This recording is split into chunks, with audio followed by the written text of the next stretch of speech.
Ngayon lang kasi ako nakakita nito eh. Hindi ko alam kung meron sa atin ng ganitong lemon. Ganyan ang itsura niya oh. Kulubot. Ayan oh. Kaya natuwa ako. Bumili ako ng isa.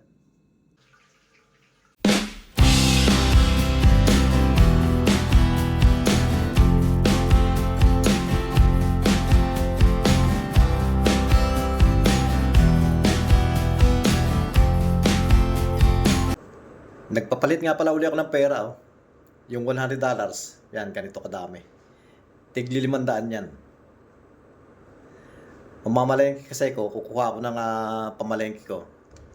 2 bundle yung dadaling ko.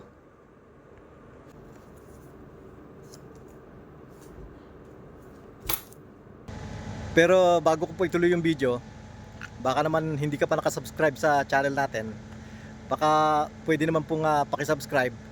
At kung sa Facebook ka naman nanonood, baka pwedeng paki-follow, like, at paki-share na rin po para mas madami po yung makapanood. Suporta lang po sa isang OFW. Papunta na nga pala ako ng palengke. Nandiyan na daw yung kaibigan ko na may motorsiklo eh. Ay, yung mangga oh, ang dami ng bunga oh. Kaya lang yung mga bunga niyan, hindi lalaki yan. Kasi mababa eh. Kukunin agad nila yan. Gaya nito oh. Ang baba lang oh. Okay. Ayo Babido.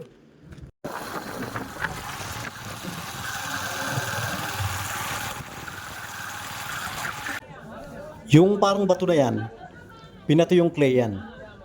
Ang kumakain daw niyan, yung mga buntis.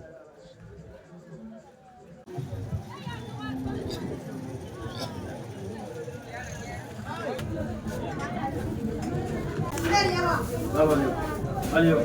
Mano, deu pro time, mas essa dividiu pro time. Deu pro time?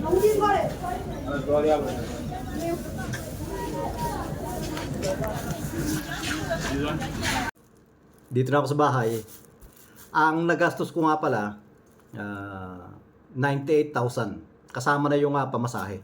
Yung pamasahe kasi, 8,000. 4,000, 4,000. At mabuti naman, itong local bread nila, itong tinatawag nilang S, bumaba na uli yung presyo. Meron akong video niya na 2 weeks ago.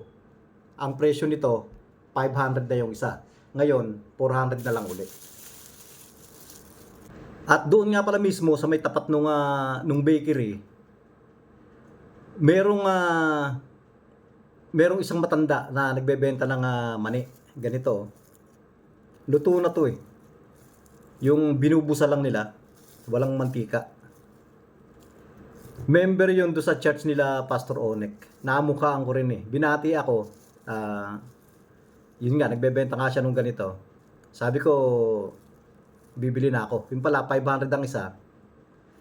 Bumili na ako ng 4. Bumili na ako ng 4. Okay naman din yung lasa nito. Makain din ako nito eh. Ang madalas bumili nito, mga kasamahan ko doon sa shop. Ito naman yung tinatawag nilang peanut paste. Sa atin, peanut butter to. Dito kasi madami silang mani. Kaya madami yung nagbebenta ng ganito. Ginagawa nilang ganyan at binebenta ka nila. Madalas akong bumili nito eh. Ito lang yung pinapalamang ko. Ang tawag nila, peanut paste. Yung ganitong local bread, S ang tawag nila. Madalas din naman akong bumili nito. Mura lang naman kasi. Yung maliit na plastic na yon, 1,000.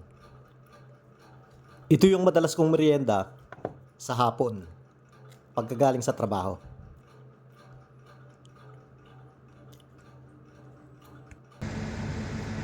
Kaya nga pala laging hapon kung mamalengke ako dito.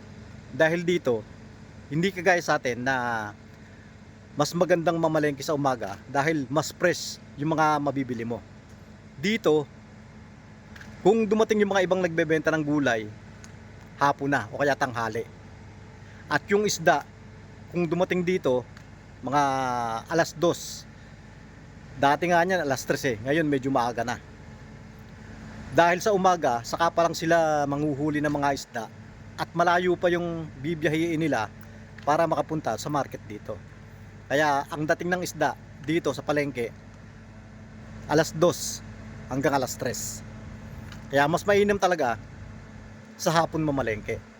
Pag sa umaga, ang mabibilan mo lang doon yung mga nagbebenta ng mga bigas, ng mga asukal, yung mga ganun lang. Yung mga shops na parang groceries. Pero yung mga gulay at yung isda, wala sa umaga niyan. Kaya nakasanayan na rin ng mga tao dito na mas marami yung namamalengke sa hapon. At ang isa pa, marami sa kanila dito na kung kumain, hapunan lang.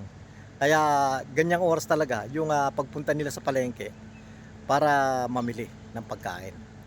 Alam nyo ba kung anong prutas to? Ayan o, ganyan ang itsura niya. Nung sa malayo, akala ko atis. Kaya nilapitan ko at itinanong ko doon sa nagbebenta kung ano ba to. Yung pala ito, lemon. Ngayon lang kasi ako nakakita nito eh. Hindi ko alam kung meron sa atin ng ganitong lemon. Ganyan ang itsura niya oh. Kulubot. Ayan oh. Kaya natuwa ako, bumili ako ng isa. Pero hindi ko alam kung ano yung gagawin ko dito eh. Baka gawin ko na lang juice. Biyakin natin para makita natin kung ano yung itsura ng loob. Kung lemon ba talaga. Ganyan yung itsura niya oh. Lemon nga. Subukan naman natin kung ano yung lasa.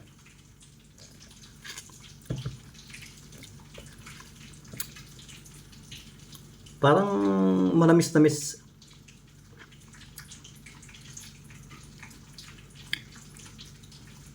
Kahit pala kainin, pwede. Parang dalandan.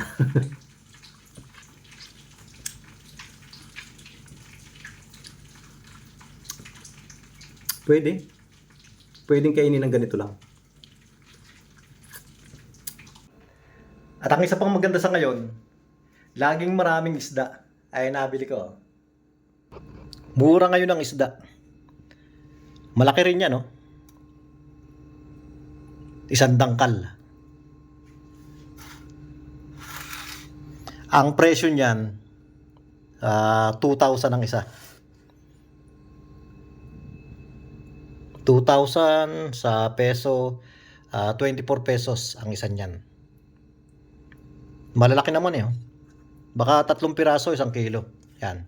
1 kilo siguro yan. At yan lang po muna sa ngayon mga kabayan.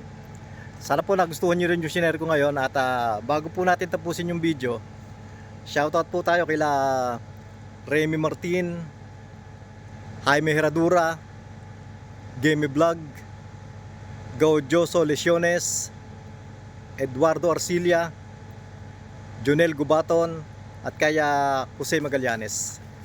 At sa lahat po ng mga sumusubaybay sa channel natin, maraming salamat po.